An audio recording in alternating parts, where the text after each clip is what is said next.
Ano ba mapag-usapan natin? Nakapag-report na ako. Sabi milyonaryo, mamaya. Okay, Pasko. Ano ba? Ay, eto pala. O, tanongin nyo kay Sam Bersosa kung totoo yun. Ang magiging co-host ko every Friday, yung mga runners-up ng Miss Universe. Magandang dilag, puso ko yung nabihag. Yeah.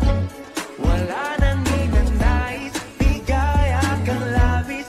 Oh, magandang dilag.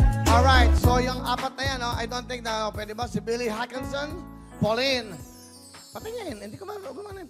Amelinx, okay. Isabella, Ismael, at syempre, walang iba kundi si Michelle Gumabo. If ever na she's free, try nyo mag-co-host. Every Friday lang naman to. Enjoy lang kayo. Para lalo kayo makilala ang ating mga kababayan. Every Friday, sila po maging guest co-host ng ating Wowing Tututuin Live. Diyan po yan si Jamie 7. Ulitin ko lang po, bawal muna po ang pila. Bawal muna po ang manonood sa loob ng studio.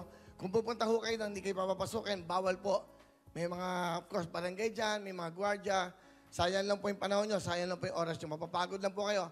Stricto, wala na ho kaming ginawa araw-araw kundi mag-swab. Yung ilong ko, tanggal na. Lahat na. So, kailangan no, maging maingat. Yung music, di ba? Kaya yung mga music na yan, yung mga Miss Universe, of course, winners, no? Fourth runner-up, third, second, and first runner-up. Okay? At syempre, yung Miss Universe, medyo busy. Yun muna ang ating mga guest co-host. I hope okay na. O, Sam, i-confirm mo na yan. Sam, front row, ikaw magbayad dyan. Okay?